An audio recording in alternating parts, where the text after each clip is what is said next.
ഫ്രണ്ട്സേ, ധന്യാണേ. പിന്നെ ഞാൻ ഇന്നലെ പള്ളി നേർച്ചയിലേക്ക് പോയിട്ടുണ്ടായിരുന്നു കേട്ടോ. തെരുവത്ത് പള്ളി നേർച്ച. അത് ശരിക്കും പറഞ്ഞാൽ എഴുതിയത് തിരുവത്ത് പള്ളി നേർച്ച എന്നായി പോയിട്ട്, അത് എഴുതിയതിൻ്റെ മിസ്റ്റേക്കായിരുന്നു. അപ്പോൾ എല്ലാവരും ക്ഷമിക്കാം. തെരുവത്ത് പള്ളി നേർച്ചയ്ക്ക് ഞാൻ പോയിട്ടുണ്ടായിരുന്നു. അവിടെ പോയ ഒരു അനുഭവം പറയാതിരിക്കാൻ കഴിയില്ല കേട്ടോ. കാരണം വേറൊന്നുമല്ല, ഞാനും എൻ്റെ മകനും കൂടെ പള്ളിയുടെ അകത്തേക്ക് കയറി. എന്നിട്ട് പിന്നെ ശരിക്കും ആ ഒരു ഖബർസ്ഥാനിൽ ഖബർ കണ്ടു. പിന്നെ ഒരു പച്ച പൊടി പോലത്തെ ഇത് നമ്മുടെ തലയിലേക്ക് ഇങ്ങനെ ആക്കിയിട്ട് ഞങ്ങളിങ്ങനെ എന്താ പറയുക, ഒരു റൗണ്ട് ഇങ്ങനെ ചുറ്റും. അപ്പോൾ അവിടെ നിന്ന് നമുക്ക് വെല്ലവും പൊട്ടിക്കടലയും ആയിട്ട് ഒരു പ്രസാദം തരും. അത് കഴിഞ്ഞിട്ട് നമുക്ക് മണ്ണ് തരും, പൂമണ്ണ് എന്നാ പറയുക, അതും തന്നു കേട്ടോ. അപ്പോൾ മണ്ണ് വാങ്ങിക്കാനായിട്ട് ഞങ്ങൾ അവിടെ എത്തുമ്പോൾ എന്ത് കഴിഞ്ഞു, പേപ്പർ കഴിഞ്ഞു.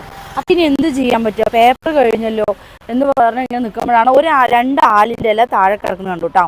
അപ്പോൾ അതിനെ എടുത്തിട്ട് ആ ആലിൻ്റെ ഇലയിലായിരുന്നു ഞാൻ ഇത് പൂമണ്ണ് വാങ്ങിച്ചിട്ട് ഞാനിങ്ങനെ പുറത്തേക്ക് ഇറങ്ങിയപ്പോഴേ പിന്നെ ഈ മണ്ണിങ്ങനെ പോകുമ്പോൾ എനിക്കൊരു സങ്കടം. അതായത് ഇല ഇങ്ങനെ മുരിഞ്ഞ് നിൽക്കണം, അപ്പോൾ ഇങ്ങനെ പൊട്ടി പോകണം. അപ്പോൾ എനിക്കതൊരു സങ്കടം കണ്ടിട്ട് ഞാൻ ജസ്റ്റ് അവിടെ നിന്നു കേട്ടോ. നിന്ന സമയത്ത് ഒരു വാപ്പ കാലിക്ക് മേലെ കാലൊക്കെ ഇട്ടിട്ട് ആ വാപ്പ ഇങ്ങനെ ഇരിക്കണം. അപ്പോൾ ഞാനിങ്ങനെ താഴേക്ക് ഇങ്ങനെ എന്താ പറയുക, പേപ്പർ താഴെ കിടക്കണം. അപ്പോൾ ഞാൻ മകൻ്റെ അടുത്ത് ബദ്രി അത് എടുക്കടാ പറഞ്ഞു. അപ്പോൾ അവൻ പറഞ്ഞു താഴെ കിടക്കുന്നത് എടുക്കണ്ട അമ്മ എന്ന് പറഞ്ഞു. ആ പറയുന്ന ഗ്യാപ്പിൽ തന്നെ ആ ഒരു വാപ്പയില്ലേ എന്നോട് വിളിച്ചിട്ട് എന്താ മകനെ എന്താണ് ചോദിച്ചു. അപ്പം ഞാൻ പറഞ്ഞു വാപ്പ എനിക്ക് ഒരു പേപ്പർ വേണമെന്ന് പറഞ്ഞു. അപ്പോൾ ആൾ ഒരു മിനിറ്റ് ഇട്ടാൽ വേണ്ടി ആ പേപ്പർ എടുത്തു. എന്നിട്ട് അത് എടുത്ത് തന്നത് മാത്രമല്ല, എൻ്റെ ഈ കയ്യിലിരിക്കുന്ന ആ മണ്ണ് വാങ്ങിച്ച് കറക്റ്റായി പൊതിഞ്ഞ് തന്നു കേട്ടോ. പക്ഷെ എനിക്ക് പെട്ടെന്ന് ശരിക്കും ആ ഒരു ഔലിയ, ആ ഒരു ഉപ്പാപ്പയില്ലേ, അവരെ പോലെ എനിക്ക് ഫീലായത്. അതിനകത്ത് ഖബറിൽ കിടക്കുന്ന ആ ഉപ്പാപ്പയുടെ ഒരു സാന്നിധ്യമായിരുന്നു എനിക്ക് കുറച്ച് നേരത്തേക്ക് എനിക്ക് അനുഭവപ്പെട്ടത് കേട്ടോ. എൻ്റെ ഒരു അനുഭവം ഞാൻ പറഞ്ഞതാണ്. നിങ്ങൾക്ക് വിശ്വസിക്കണമെങ്കിൽ വിശ്വസിച്ചാൽ മതി.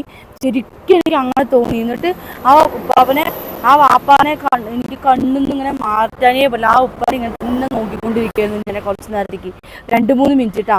അത് കഴിഞ്ഞിട്ട് ഞാൻ അതിൻ്റെ തൊട്ടടുത്ത് തന്നെയാണ് അവിടെ എന്താ പറയുക, നമ്മൾ ഈ എന്താ പറയുക,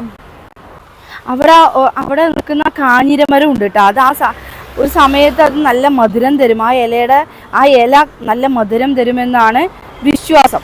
അപ്പോൾ ശരിക്കും ഞങ്ങൾ കാഞ്ഞിരമരത്തിൻ്റെ തൊട്ടടുത്ത് തന്നെയാണെന്ന് ആ വാപ്പി ഇരിക്കുന്നുണ്ടായിരുന്നത്.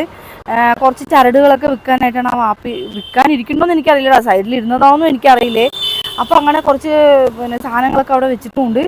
അപ്പോൾ എൻ്റെ ഒരു അനുഭവം ഉണ്ട് ഞാൻ നിങ്ങളുടെ അടുത്ത് പറഞ്ഞത്. ഞാൻ എന്താ പറയുക, എനിക്ക് വിശ്വസിക്കാൻ പറ്റുന്നില്ല. എന്നിട്ട് ആ കാഞ്ഞിരമരത്തിൻ്റെ വീഡിയോ ഒക്കെ ഞാൻ എടുത്തിട്ടുണ്ട് കേട്ടോ.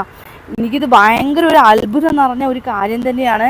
അപ്പോൾ നമുക്കൊരു അനുഭവം കിട്ടുമ്പോഴാണ് നമ്മളത് നിങ്ങളുമായിട്ട് ഷെയർ ചെയ്യുന്നത്. വിശ്വസിക്കുന്നവർക്ക് വിശ്വസിക്കുക, അല്ലാത്തവർക്ക് വിശ്വസിക്കേണ്ട കേട്ടോ. ഞാൻ ഇന്ന് വരെ അങ്ങനെ ഒരു കാര്യങ്ങളൊന്നും പറയാത്ത ഒരാളാണ്. എനിക്ക് അനുഭവം ഉണ്ടെങ്കിൽ ഞാൻ ആ കാര്യം എന്തായാലും നിങ്ങളുമായിട്ട് ഷെയർ ചെയ്യുന്നതായിരിക്കും. അപ്പോൾ ആ വാപ്പാനെ കണ്ടപ്പോൾ എന്ന് ചോദിച്ചാൽ ആ വാപ്പൊരു ദിവ്യനാണെന്നൊന്നും ഞാൻ പറയില്ല, പക്ഷേ ആ വാപ്പാൻ്റെ മുഖത്തൊരു തേജസ് ഉണ്ടായിരുന്നു. അപ്പം അത് ഞാനൊരു വീഡിയോ ഇട്ടുന്നേ ഉള്ളൂ. അറിയാത്തവർക്ക് അറിയാനും കേൾക്കാൻ ആഗ്രഹിക്കുന്നവർ കേട്ടോട്ടെ എന്ന് വിചാരിച്ചിട്ടാണ് ഞാനിത് പറഞ്ഞത്. അപ്പോൾ എന്തായാലും അടുത്ത വീഡിയോയിൽ കാണാം.